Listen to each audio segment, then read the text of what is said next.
Mikko, we're coming to the end of 2024. So what I wanted to do was revisit some of the predictions, because we did our 2024 predictions and recap of 2023 just about a year ago.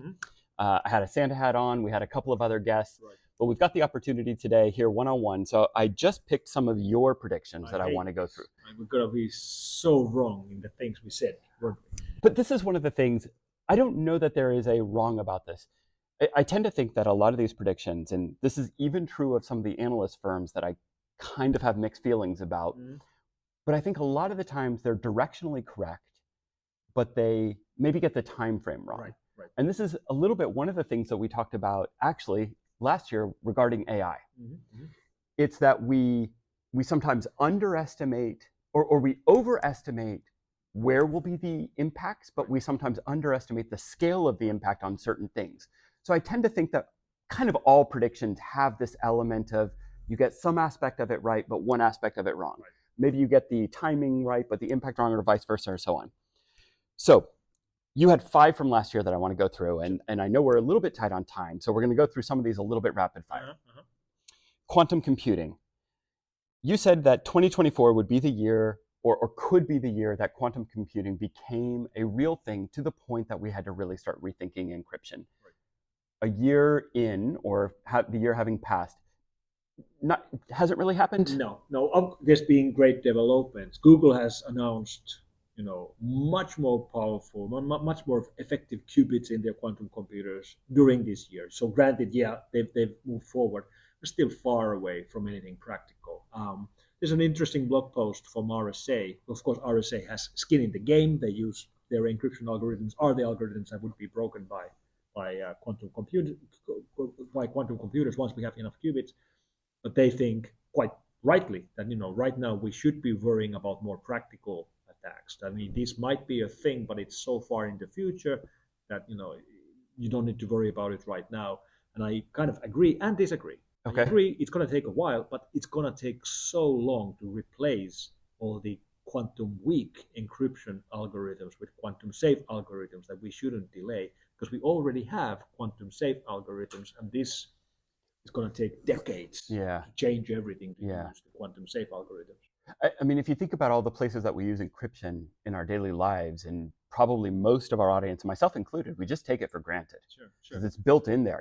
Every SSL, like the vast majority of the websites that you visit nowadays are going to be HTTPS instead of HTTP. And all of that is weak. Right. However, there's some things that you already use which are considered to be quantum safe. For example, Apple iMessage.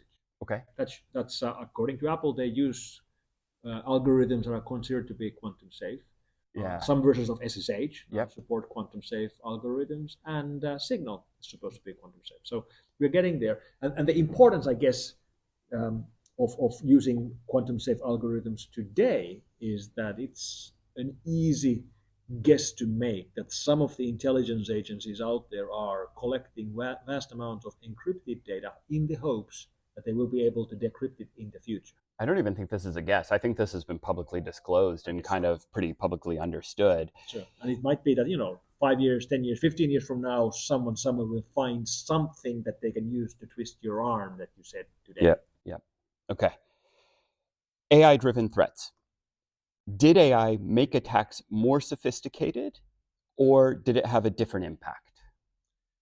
This is an interesting topic, because I was keynoting at the Australian Cybersecurity conference in November, and I did my previous keynote at the same conference in Melbourne in November 2023. And when I was preparing for my keynote this year, just a couple of weeks ago, I went through and visited my slides from a year ago, and one of the forecasts I did in my talk in 2023 was that large language models will get so good in understanding programming languages that they will be able to find completely unknown zero-day vulnerabilities from code.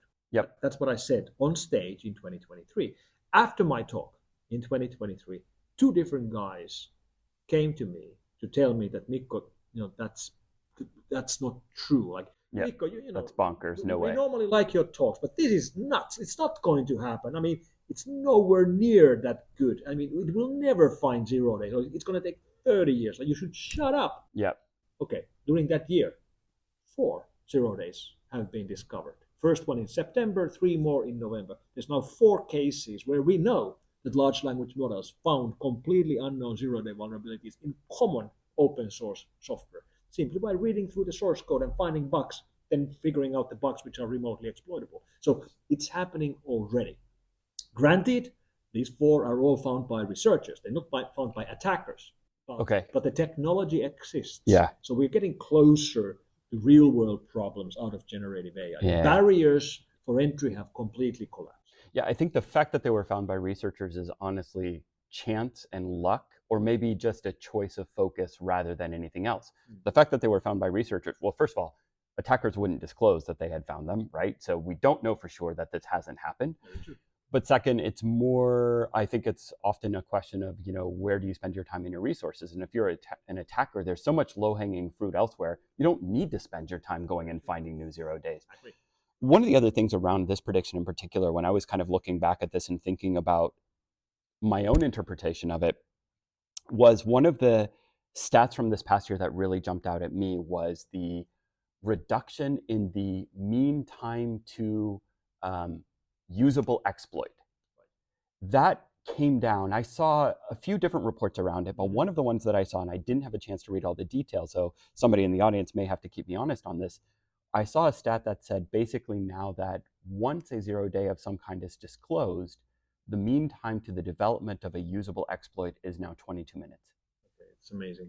That's insane. Yes, and it's tells a lot about how automated all of this is. And we used to say that, there's Windows has Patch Tuesday, and then we have Exploit Wednesday. Right. Now it's Patch Tuesday and Exploit Tuesday. Yeah. Yeah. Patch Tuesday at 2 o'clock and Exploit Tuesday at 2:22. And when you remember where the term 0 day comes from, the history of the term is that, if there's a patch for a vulnerability and you patch today and someone tries attacking you tomorrow, you had 1 day to patch yourself. You had a 1 day window, or you had 5 days, or you had a month. 0 day meant that there is no window, there is no patch. You have 0 days, 0 minutes to patch yourself because there is no patch. And that's what it really means. And now with these things becoming so quick, the whole term sort of starts to lose meaning. Yeah.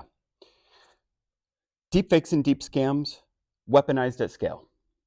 We've seen these in consumer scams, but only in consumer scams. And this is interesting. What about at government level scams? Okay, political scams, yeah, I'll give you that. But what I mean is that the very common scenario that people think about, which is that the CEOs or CFOs face gets stolen and he's making Teams calls or Zoom calls to financial people to move money on behalf of a company. There's anecdotal stories of that happening, but nobody's ever proven that would have been done for real. Okay. So what we do see, what we have evidence of, are consumer scams. Elon Musk pushing a cryptocurrency scam, and it looks like Elon Musk, but it's not Elon Musk.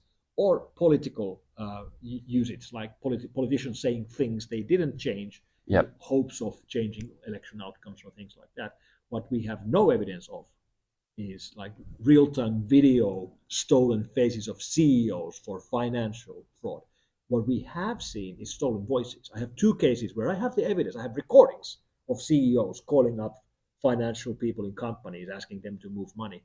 And it's not the CEO. It's not the CEO. It sounds like I've spoken with the CEOs. They confirmed that that's me, but that's not me. I didn't say that. But even those are not real time. They've been like voicemail messages, like left in WhatsApp. And then the rest of the scam is in chat, which is much easier to do. So it's a bit surprising that the attackers aren't more active here, because this is not hard to do. But it's maybe also a bit academic. All of this will happen. It's just simply not happening yet. Open source risks. This was one of the areas that I think you were most concerned about. And I think the evidence is pretty clear that there really are substantial open source risks. So the prediction that you had was that we would see major vulnerabilities in some open source frameworks. And I mean, this is to take a little bit of a, let's say, view on this, not a major risk to take an opinion like this, because we've actually seen this for years at this point, right? We've seen Log4j and any number of other packages that have had major vulnerabilities. What developments did you see in the open source frameworks and in the, let's say, the scale or the scope of open source risks in 2024? there's great work being done by people working in this space to make these things more safer. And I guess the best example to fulfill my forecast from a year ago has to be the XZ vulnerability, like gaining access to a very large scale project by social engineering and grooming the main developer and gaining access to change the project, which is a really nasty scam to do, most likely done by a governmental attacker. But that also was a great wake-up call. We've had a lot of reviews and audits of open source projects. There's much better support networks for individuals, and we are aware of this threat model now, that these are actually really happening. So of course, maintainers of large projects take precautions to be able to fight back. The thing that I would worry about today in open source is the intersection of generative AI and open source. I'm a big fan of open source. Open source changed the world for the better. The most common code run anywhere today online are open source projects. Linux runs the world. It's the most common operating system, not only on this planet, but also on Mars, which is pretty cool. However, if there are limits to open source, those might be in generative AI.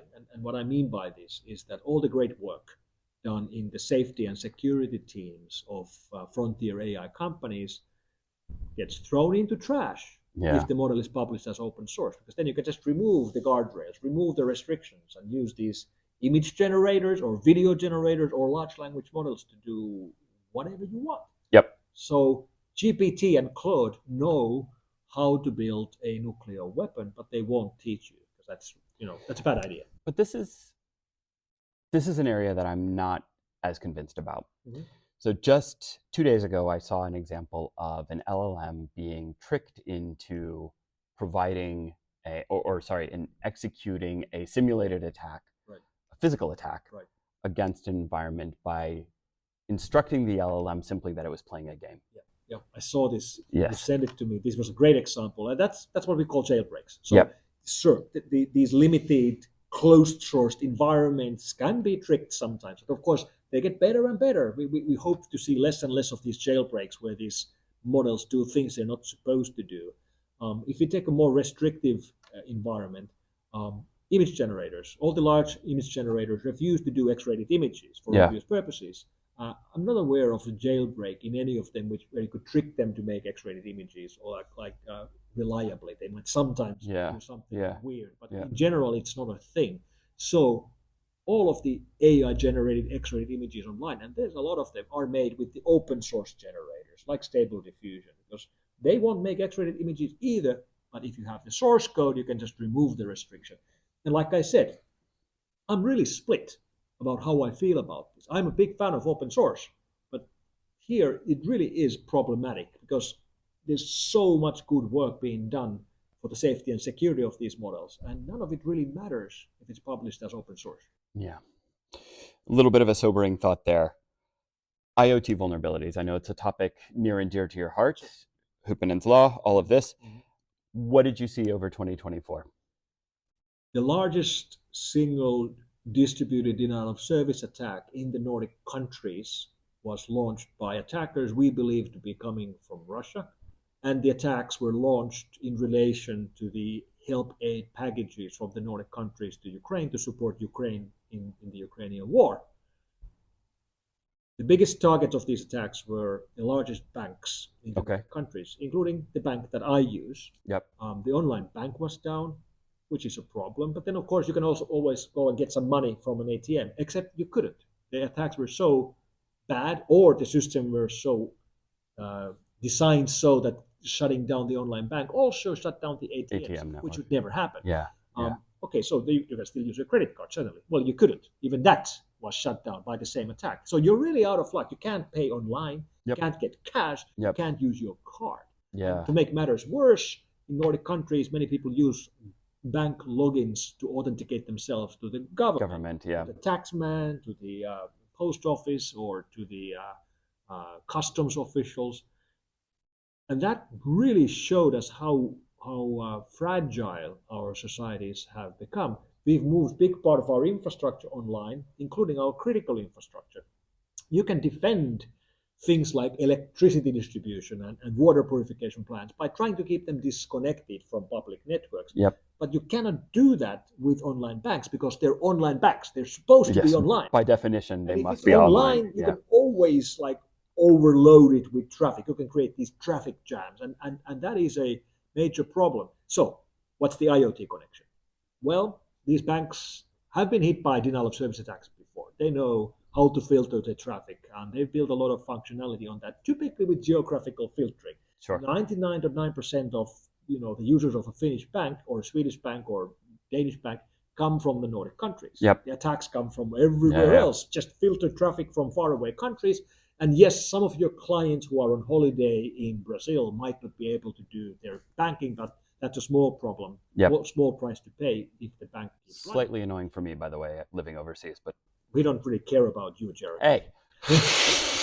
Sorry about that. Now, this attack was not coming from faraway botnets. It was coming from within the Nordic countries. Attacks in Sweden were coming from Sweden, in Norway coming from Norway, and they were coming from IoT devices. So coffee machines, Yeah. security cameras, home routers, printers. Yeah. And these are the things that you don't think about when you think about security. That's my coffee machine. Totally. Have an EDR. Yeah. Has it been audited? Yeah. Its ports are open. Nobody thinks about that. And that's the reason why this is such a big problem. But I think this has been the case for a lot of distributed denial of service attacks over the last 5 years plus, right? I think there was one a couple of years ago where I think the number one source of traffic was connected refrigerators in the US or something like that. Most famously, the Mirai botnet has been used for this, and Mirai is Japanese for future, and this is the future of denial of service attacks.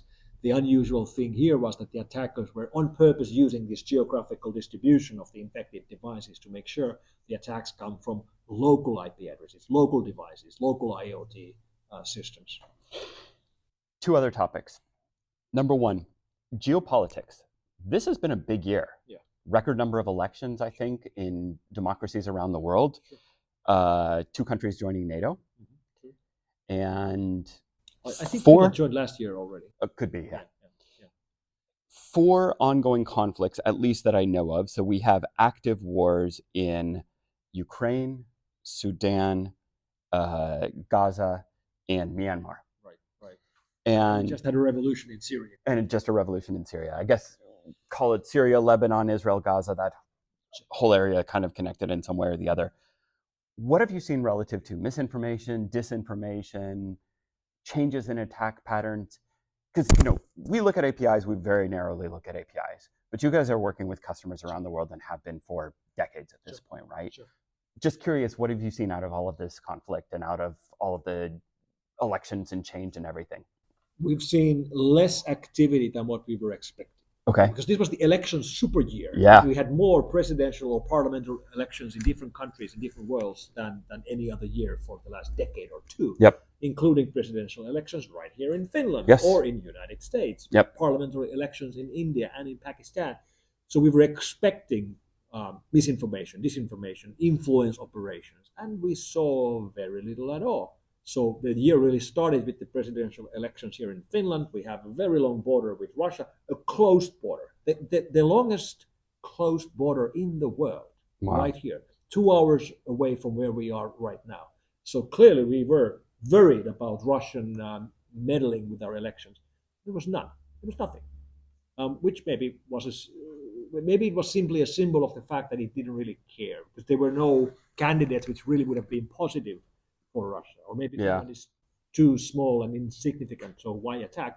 But even elsewhere, we didn't really see these big operations that we used to see with the Brexit vote, with the first Trump victory. So foreign meddling wasn't as big a deal as I was expecting, and many other analysts were expecting. We were expecting like deep fakes and like using the ad networks of the largest social network to push like information shaping operations. Very few examples of that at all. And one interesting thing that I had no idea about that I learned during this year was that I was in a panel in an international conference about deepfakes, and one of the panelists was from India, from New Delhi. and we were speaking about how like deepfakes of politicians are a problem, and he was, well, yeah, but we have to remember the good deepfakes. The what? Yeah, and the rest of the panel was like, the what? The good deepfakes by politicians. And we're like, the what? The what now? And he explained to me, I had no idea. Politicians in countries like India make deepfakes of themselves to speak in one of the local languages, because there's dozens of languages. Yeah. They don't speak all the languages, but their voters do. So they make deepfakes of themselves where they speak to a specific region in their dialect, in their language. And of course, they're not trying to say that I speak the language. They just make a deepfake where they do. And people who see it probably know that he doesn't really speak it. But of course, it's much more easier for them to relate. It creates the emotional connection with the voter. And I had no idea. Yeah. And that's nothing wrong with that. That's a good use of deepfakes, which you never think about. Yeah, I mean, I could use it for my Swedish when I run for office here. My year and a half of basic Swedish from 30 years ago is just not going to suffice. Painful. Interesting. The last topic. So I knew we were going to do this episode. I knew we were going to have this conversation. So I put the call out to LinkedIn. Okay. And I said, what questions do you have for Mikko? And I got 4 or 5 here. Okay. All right. On the practical side, alignment between policies and security controls is not an easy task to map, and having the procedures to validate that it is executed and working adds to the challenge. So this kind of classic connection between security and policy. You'll often hear security is not compliance, compliance is not security, but the two are very closely connected. One of the things that is a concern for me, and I think where the question is kind of leading to, is we have so much emerging technology. We have AI. We have more and more IoT devices coming online every year, and new forms of IoT devices, right? 5 years ago, you would never have, well, maybe not 5 years ago, but 10 years ago, you wouldn't have thought that your car would be constantly connected to the internet, right? With all of these new emerging technologies, what do you see as the relationship between policy-driven controls and mandates and the actual security risks between them, and how we should think about either enhancing kind of policy and regulatory compliance requirements to improve the standards? And where do we go from here? Listen, I've been a computer security guy all my life. Yep. For years and years, I thought that my job is to secure computers. I'm a computer security guy. Bring me your computer and I'll secure it. It took me forever to realize that the job changed over these years, because everything around us, our societies, are all being run on top of computers today. Computers, computer networks, computer systems run our society. So if you work in cybersecurity, your job is not to secure computers, not anymore. Your job is to secure the society. Yeah. The whole society runs on top of this. And that's a pretty big responsibility to be left just with the geeks and nerds like you and me. Yeah. We really do need the policy people, the decision makers, the regulators to understand this change as well. Because they still think that, computers are computers and society is society. Yeah. No, it's intertwined now, and it has to be realized, and we have to update the decision makers. And the decision makers, like publicly elected politicians, there's very few of them with technical knowledge, technical know-how, and understanding on how this relates. Clearly, we have to do better. Clearly, we geeks and nerds have to do a better job in educating the regulators and the policymakers and the politicians to understand how the world has changed. And we have barely started that work. That's where we have to do better. Yeah, it's really interesting. Sunil, who was on the panel with us last year, and shout out to Sunil, sorry we couldn't have you on today, he brings up this point that in Spanish, for instance, the word for safety and security are the same word, seguridad. One of the things that is also true in Spanish is that the word for politics and policies is the same, whereas in English it's not.